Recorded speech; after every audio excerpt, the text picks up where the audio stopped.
Well, we have just witnessed a historic moment. For the first time in South Korea's history, a sitting president arrested, brought in for questioning.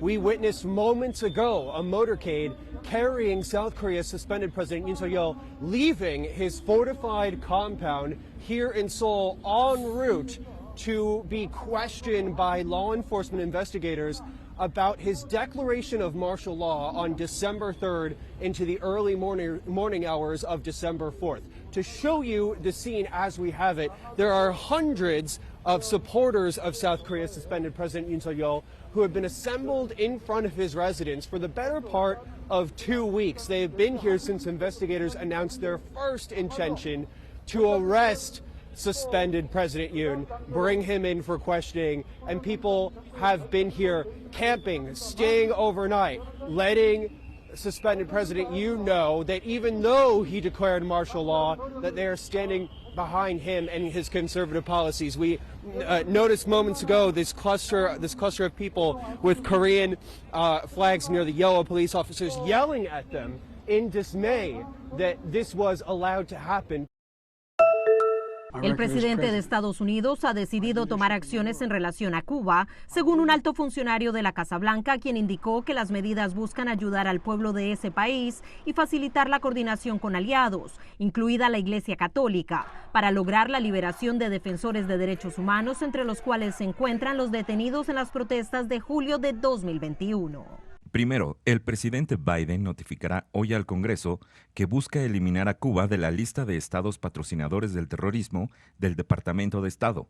Se ha realizado una evaluación y no tenemos información que respalde la designación de Cuba como estado patrocinador del terrorismo. La segunda acción de Biden es que emitirá una excepción del título 3 de la ley Helms-Burton, suspendiendo así la capacidad de ciudadanos estadounidenses de presentar reclamaciones en tribunales estadounidenses con respecto a propiedades cubanas expropiadas. Y en tercer lugar, rescindirá el Memorando Presidencial de Seguridad Nacional 5, que fue promulgado originalmente el 16 de junio de 2017, eliminando una lista de entidades cubanas que están sujetas a ciertas sanciones financieras. Las acciones de hoy demuestran que la política del presidente Biden hacia Cuba, que se centra en lograr resultados prácticos con respecto a los derechos humanos en Cuba, generará dividendos para el pueblo cubano. El alto funcionario de la administración Biden reiteró que el gobierno cubano ha entablado un diálogo directo con la Iglesia Católica y esta ha sido una conversación importante, especialmente porque se lleva a cabo en el contexto del año del jubileo del Papa con el tema de los peregrinos de la esperanza. Sin embargo, aún no es claro cuándo y cuántos serán los liberados en este acuerdo. El anuncio ya generó reacciones. Los funcionarios de Obama-Biden continúan con su legado de cerrar administraciones con un apaciguamiento absoluto del régimen cubano. Estas medidas pueden ser revertidas por la administración entrante si así lo decide el presidente electo Donald Trump, quien en su primer mandato anuló la política establecida por Barack Obama con Cuba tras la reapertura de la embajada en La Habana. Informó Celia Mendoza de La Voz de América desde Washington para Telearuba. La cosa está difícil. Así define la situación Laura Bermúdez tras comprar algunos alimentos.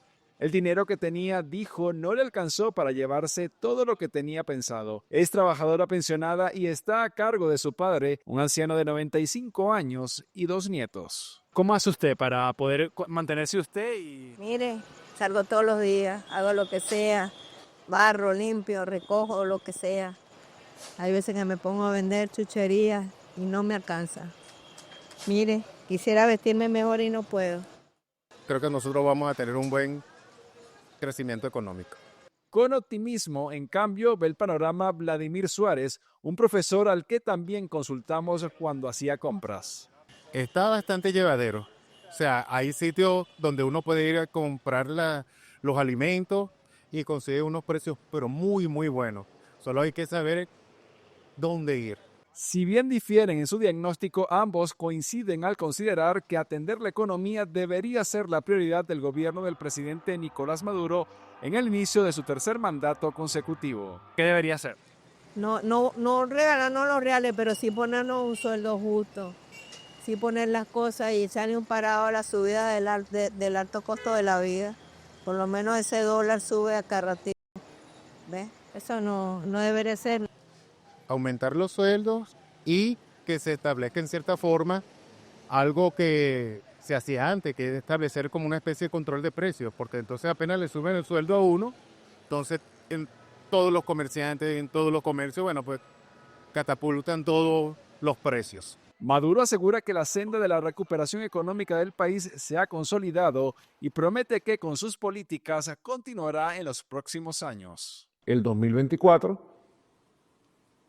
de acuerdo a todos los datos científicos, estadísticos, técnicos, va a superar el 9% del crecimiento del Producto Interno Bruto, con un altísimo nivel de crecimiento de la economía real y también de la economía de los hidrocarburos.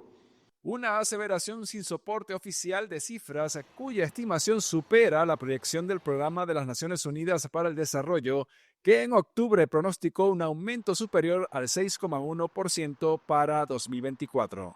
Desde el Centro de Estudios Políticos y de Gobierno de la Universidad Católica Andrés Bello estiman que el 2025 será un año complejo porque la incertidumbre derivada de la actual situación política frenará inversiones y el desarrollo de emprendimientos. Otro de los efectos podría ser el repunte de la migración. Habiendo sucedido lo que sucedió el 10 de enero, mucha gente está empezando a hacer maletas, aunque muchos no se van a ir todavía, esperando si algo sucede durante las próximas semanas, porque estamos hablando de gente que no quiere irse, de gente que quiere quedarse y que mientras tenga algún nivel de esperanza, la gente se va a quedar. El gobierno dice que este será un año de paz, pero el liderazgo opositor anuncia que mantendrá vivo el conflicto y seguirá luchando a pesar de la juramentación de Maduro, a lo que se suma la presión que podría ejercer la comunidad internacional, sobre todo a partir del próximo regreso de Donald Trump a la Casa Blanca.